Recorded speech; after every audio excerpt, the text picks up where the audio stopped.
The last thing he said to his mother was that there was nothing on the other side. She was lying in a hospital bed, stage 4, pancreatic cancer, 67 years old, maybe 110 pounds, and she looked at her son and asked him, one more time, if he thought she would see her husband again. Her husband had died 11 years earlier, heart attack at the breakfast table. She had been asking this question in different forms for 11 years, and every time her son gave her the same answer. No, there is nothing. When it's over, it's over. The brain stops firing and that's it. He said it gently. He said it with love.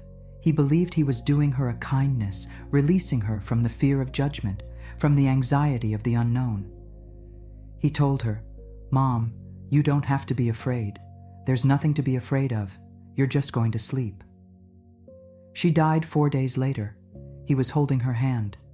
And for 2 years, he lived with the memory of her face in that moment. Not peaceful, not relieved, just quiet. A kind of stillness he couldn't read. He told himself it was acceptance. But late at night, when the house was empty and there was nowhere to put the thought, he wondered if what he'd actually seen on her face was something closer to loneliness. He was 44, a civil engineer, someone who built things that had to hold weight. He trusted math, he trusted physics, and when it came to death, he trusted the neuroscience. Consciousness is produced by the brain. The brain dies, consciousness ends. Clean, simple, final. 2 years and 3 months after his mother died, he was on an operating table for an abdominal aortic aneurysm repair. During the procedure, something went wrong. The blood supply to his heart was compromised. The monitor showed ventricular fibrillation, then a systole. The surgical team initiated emergency protocol. Epinephrine, compressions, the full code. He was in a systole for approximately 4 minutes before they got a rhythm back. He came back. And then he told someone what happened during those 4 minutes. Not immediately. It took him almost 2 weeks to say it out loud. When he did, he was sitting in a cardiac rehab room, and he said it to a nurse. Not his doctor. A nurse. I understand why. We're the ones who sit. We're the ones who don't have somewhere else to be in 6 minutes. He said, I saw my mother. He said it the way people say things they're afraid will make them sound insane. Flat. Almost apologetic. And then he kept going, because once it starts, it doesn't stop. He said the first thing he was aware of was silence. Not the absence of sound, actual silence, the way you feel cold. It had a quality to it, a texture. He said it was like being inside a room where every noise that had ever existed had just stopped. And then he was somewhere that wasn't the operating room. He didn't describe a tunnel. He didn't describe a bright light at the end of anything. What he described was a space, open, warm, with a kind of light that didn't come from a source. It was just there, the way air is there. He said the light had a color he couldn't name. Not white, not gold. Something in between that he had never seen before and has never seen since. And his mother was standing in front of him. Not lying in a hospital bed. Not 110 pounds with skin the color of old paper. Standing. Full. Her face was her face, but the face from when he was young. When she was in her 40s, maybe. Before the cancer. Before his father died. Before the 11 years of asking the same question and getting the same answer. Her hands. He kept coming back to her hands. In the last weeks of her life, she had severe edema. Her hands were swollen, the skin stretched tight, the knuckles almost invisible. He remembered not wanting to hold them because they didn't feel like her hands anymore. In this place, her hands were normal. Her wedding ring fit the way it used to. He could see the veins on the back of her hand, the way he remembered from childhood when she'd hold his hand crossing the street. She didn't speak, not with words. He said he just knew what she was telling him. It wasn't telepathy. It was more like remembering something you already knew. Understanding arriving fully formed, without language as the vehicle. What she told him was that she was not gone, that she had never been gone, that the place where she was now was not darkness, and it was not nothing, and it was not sleep. She told him his father was there, not beside her in that moment, but there, part of the same place, the same continuity. And then she showed him something. He was inside a memory, a kitchen, yellow walls, a window above the sink with afternoon light coming through it. His mother was standing at the stove, humming something. He said he could almost name the song, but not quite, something she used to hum when she cooked. And there was a boy at the kitchen table, him, maybe 9 years old. And the boy asked her, "Where do the birds go in winter?" And she said, "Somewhere warm, somewhere we can't see, but they always come back." He told the nurse he hadn't thought about that conversation in over 30 years. He didn't know if it had really happened or if it was something she was creating for him, a way of saying what she needed to say in a language they both understood. But the feeling in that kitchen was the same feeling she was giving him now, the same answer to the same question. Where do you go?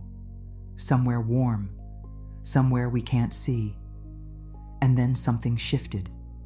He felt himself being pulled backward, not painfully, but firmly, like a hand on his shoulder pulling him out of a room he didn't want to leave.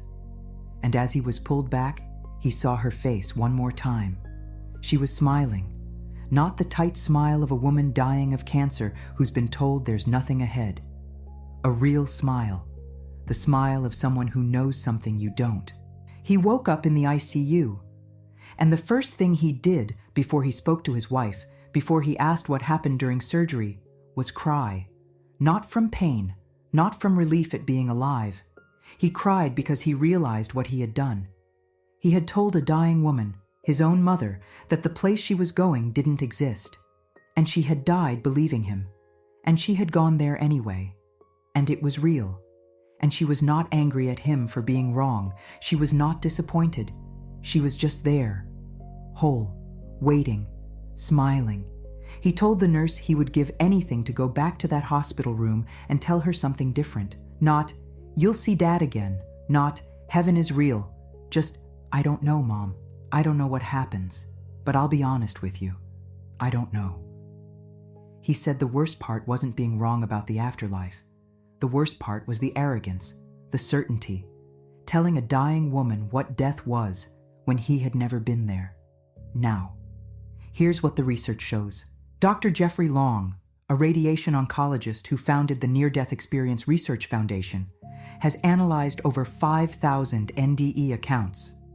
In his data, approximately 20% of people who have a near-death experience report encountering deceased loved ones. And here's the detail that stops me. The vast majority of those encounters are with people who are actually deceased. Not living friends, not random strangers, dead relatives, people whose death the experiencer sometimes didn't even know about yet. There's a study from the University of Virginia. Dr. Emily Williams Kelly documented cases where people having near-death experiences reported meeting deceased individuals they had never met in life. In some cases, they later identified the person from an old photograph, a grandmother who died before they were born, an uncle they'd never seen a picture of. They described them accurately. And there's a pattern in the literature that matches exactly what this man described about his mother. In case after case, the deceased appear restored, not as they looked when they died, not ravaged by cancer, not broken by trauma. They appear healthy, whole, often younger, as if whatever is on the other side doesn't carry the damage forward. I spent 22 years watching families sit at bedsides. I watched sons and daughters lean in close and whisper things they thought would help. Some prayed, some read scripture, and some said, "It's okay, there's nothing there, you can let go." I remember one family, a son, maybe mid-30s, sitting with his father who was actively dying. The old man was restless, moving his lips. The son leaned in and said, "There's nothing there, Dad, just let go, it's just sleep." And I watched the old man's face change. Something left it. Whatever was keeping him holding on, the hope, maybe, or the question, drained out. He died 3 hours later. I've thought about that moment more times than I can count since my own experience. Because I don't know what would have happened if someone had said something different. If someone had said, I don't know what's there, but you don't have to be afraid.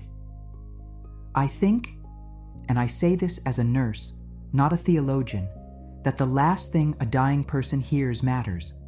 It stays with them in ways we don't fully understand. If you're watching this and you told someone you love that there was nothing, I need you to hear something. You didn't do it to hurt them. You did it because you believed it.